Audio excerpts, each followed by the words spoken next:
Luos, c'est une solution logicielle embarquée open source qui va permettre aux développeurs embarqués de faciliter, d'accélérer le time to market dans le développement embarqué, et c'est-à-dire à plus haut niveau sur des appareils électroniques complexes, c'est-à-dire à multi-microcontrôleurs. Donc on se base sur une philosophie qui existe dans le web depuis bien longtemps, qui est la philosophie du microservice. C'est-à-dire qu'il y a très longtemps, faire un site web pour faire le parallèle, c'était très compliqué, plusieurs lignes de code, plusieurs dizaines de milliers de lignes de code.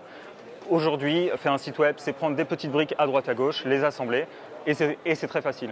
Dans le système embarqué, c'est un peu plus compliqué. Ça reste des développements très monolithiques, c'est-à-dire des gros blocs, des appareils électroniques qui passent en production et qui ne sont plus modifiables après. Si on veut recommencer quelque chose, rajouter des options, il faut recommencer depuis le début.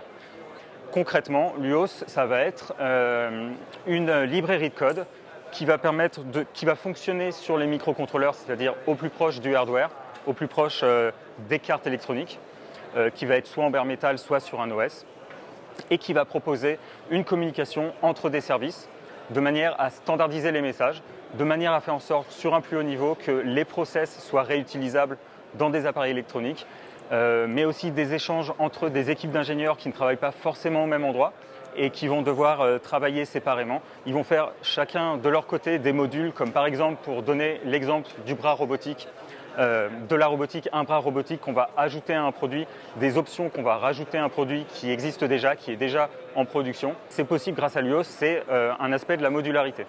Donc on va s'adresser dans un premier temps à la robotique, aujourd'hui aux nouvelles mobilités, mais ça va être aussi plus tard l'automobile, l'aérospatiale et le médical.